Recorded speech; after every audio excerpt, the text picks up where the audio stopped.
ವಿವಿಧ ಬೇಡಿಕೆಯನ್ನು ಈಡೇರಿಕೆ ಮಾಡುವಂತೆ ಆಗ್ರಹಿಸಿ ಚಿಕ್ಕಬಳ್ಳಾಪುರದ ಜಿಲ್ಲಾ ಅತಿಥಿ ಉಪನ್ಯಾಸಕರ ಸಂಘ ಹಾಗೂ ಪ್ರಗತಿಪರ ಸಂಘಟನೆಗಳ ಒಕ್ಕೂಟದ ವತಿಯಿಂದ ಇಂದು ಚಿಕ್ಕಬಳ್ಳಾಪುರ ನಗರದಲ್ಲಿ ಪ್ರತಿಭಟನೆಯನ್ನ ಮಾಡಲಾಯಿತು. ನಗರದ ಅಂಬೇಡ್ಕರ್ ವೃತ್ತದಲ್ಲಿ ಘೋಷಣೆಯನ್ನ ಕೂಗಿ ಜಿಲ್ಲಾಧಿಕಾರಿಗಳ ಕಚೇರಿಯವರೆಗೂ ಜಾಥಾವನ್ನ ನಡೆಸಿ ಜಿಲ್ಲಾಧಿಕಾರಿಗಳಿಗೆ ಮನವಿಯನ್ನ ಸಲ್ಲಿಕೆ ಮಾಡಿದ್ರು. ಅತಿಥಿ ಉಪನ್ಯಾಸಕರನ್ನ ಕಾಯಂಗೊಳಿಸಲು ಕನಿಷ್ಠ ವೇತನ ನೀಡುವಂತೆ ಪ್ರತಿಭಟನಾಕಾರರು ಆಗ್ರಹಿಸಿದ್ದಾರೆ. ಕಳೆದ 10-15 ವರ್ಷಗಳಿಂದ ಅತಿಥಿ ಶಿಕ್ಷಕರಿಗೆ ಕಾರ್ಯವನ್ನ ನಿರ್ವಹಿಸುತ್ತಿದ್ದಾರೆ ಅವರು. ಆದರೆ ನಿಮಗೆ ಇದುವರೆಗೂ ಕೂಡ ಕನಿಷ್ಠ ವೇತನವನ್ನ ನೀಡ್ತಾ ಇಲ್ಲ ಅನ್ನುವಂತಹ ವಿಚಾರವಾಗಿ ಆಗ್ರಹಿಸಿದ್ದಾರೆ.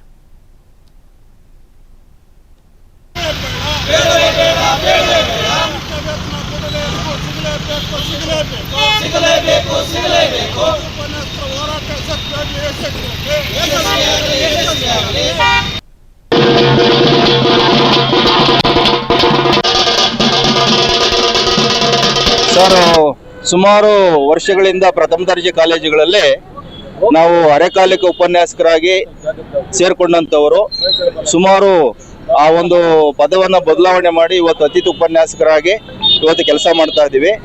ಸುಮಾರು 10ರಿಂದ 20 ವರ್ಷಗಳ ಕಾಲ ನಾವು ಈಗಾಗಲೇ ಕಾರ್ಯವನ್ನು ನಿರ್ವಹಿಸಿ ಈಗ ಸರ್ಕಾರ ಒಂದು ಕೋರ್ಟಿನ ಒಂದು ಆದೇಶವನ್ನು ಆಧಾರವಾಗಿಟ್ಟುಕೊಂಡು ನಮ್ಮನ್ನು ಒಡೆದಾಳ್ತಕ್ಕಂಥ ಒಂದು ನೀತಿಯನ್ನು ಜಾರಿಗೆ ತಂದಿದೆ. ಇದನ್ನು ಕೈಬಿಟ್ಟು UGC ನಾನ್ UGC ಅಂತಕ್ಕಂಥ ಯಾವುದೇ ತಾರತಮ್ಯ ಇಲ್ಲದೆ ಮೊದಲು ಯಾವ ರೀತಿ ನಮಗೆ ಕೌನ್ಸಿಲಿಂಗ್ ಮಾಡ್ತಿದ್ರು ಅದೇ ರೀತಿ ಮಾಡಿ ನಮಗೆ ಸೇವಾ ಭದ್ರತೆ ಕೊಡಬೇಕು, ನಮ್ಮನ್ನು ಅಲ್ಲೇ ಮುಂದುವರಿಸ್ತಕ್ಕಂಥ ಒಂದು ವ್ಯವಸ್ಥೆ ಮಾಡಬೇಕು. ಸೊ ಅಲ್ಲಿಯವರೆಗೂ ನಾವು ಹೋರಾಟವನ್ನು ಮುಂದುವರಿಸ್ತೇವೆ. ದಯವಿಟ್ಟು ಸರ್ಕಾರ ನಮ್ಮ ಬಗ್ಗೆ ಗಮನ ಹರಿಸಬೇಕು. ಸರ್, ಸುಮಾರು ವರ್ಷಗಳಿಂದ ಪ್ರಥಮ ದರ್ಜೆ ಕಾಲೇಜುಗಳಲ್ಲಿ ನಾವು ಅರೆಕಾಲಿಕ ಉಪನ್ಯಾಸಕರಾಗಿ ಸ್ನೇಹಿತರೆ, ರಾಜ್ಯದ 430 ಸರ್ಕಾರಿ ಪದವಿ ಕಾಲೇಜುಗಳಲ್ಲಿ ಸದ್ಯ 9,700ಕ್ಕೂ ಹೆಚ್ಚು ಅತಿಥಿ ಉಪನ್ಯಾಸಕರು ಕರ್ತವ್ಯ ನಿರ್ವಹಿಸ್ತಾ ಇದ್ದಾರೆ. ಕಾಲೇಜು ಶಿಕ್ಷಣ ಇಲಾಖೆ 2025-26ನೇ ಸಾಲಿಗೆ ಸಂಬಂಧಪಟ್ಟಂತೆ ಅತಿಥಿ ಉಪನ್ಯಾಸಕರ ನೇಮಕಾತಿಯ ಸಂದರ್ಭವನ್ನ UGC ನಿಯಮಾವಳಿಗಳಂತೆ ನಡೆಸ್ತಾ ಇದೆ. ಸೊ ನಾವು 2004-05ರಲ್ಲಿ ಕರ್ತವ್ಯಕ್ಕೆ ಸೇರ್ಕೊಂಡಿದ್ದೀವಿ. ಆವತ್ತು 14,500 ಜನ ಕೆಲಸ ಮಾಡ್ತಾ ಇದ್ವಿ. ಸರ್ಕಾರ ಕಾಲಕಾಲಕ್ಕೆ ನಿಯಮಾವಳಿಗಳನ್ನ ರೂಪಿಸ್ತಾ ಇದೆಯೋ ಅದರ ಪರಿಣಾಮವಾಗಿ ಇವತ್ತು 9,000 ಇದ್ದೀವಿ.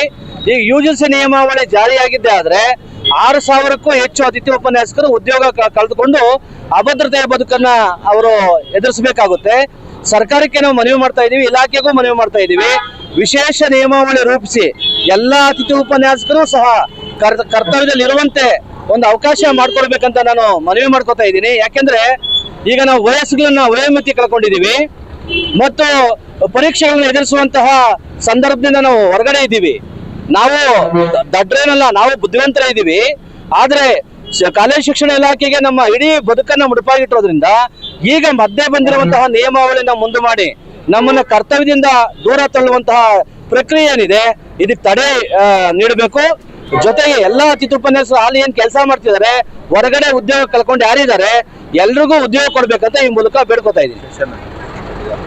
ಮತ್ತು ಈ ಸಂಬಂಧ ರಾಜ್ಯ ಸರ್ಕಾರ ಅತಿಥಿ ಉಪನ್ಯಾಸಕರ ಹಿತ ಕಾಯುವಂತಹ ವಿಶೇಷ ಬಿಲ್ ಅನ್ನ ಬೆಳಗಾವಿಯ ಚಳಿಗಾಲದ ಅಧಿವೇಶನದಲ್ಲಿ ಮಂಡಿಸಿ ನಮ್ಮ ಬದುಕಿಗೆ ಆಸರೆ ಆಗ್ಬೇಕಂತ ಮುಖ್ಯಮಂತ್ರಿಗಳು, ಉಪಮುಖ್ಯಮಂತ್ರಿಗಳು ಮತ್ತು ಕಾಲೇಜು ಶಿಕ್ಷಣ ಇಲಾಖೆ ಆಯುಕ್ತರು, ಉನ್ನತ ಶಿಕ್ಷಣ ಸಚಿವರಾದ MC ಸುಧಾಕರ್ ಸರ್ ಅಲ್ಲಿ ನಾವು ಬೇಡ್ಕೊತಾ ಇದ್ದೀವಿ.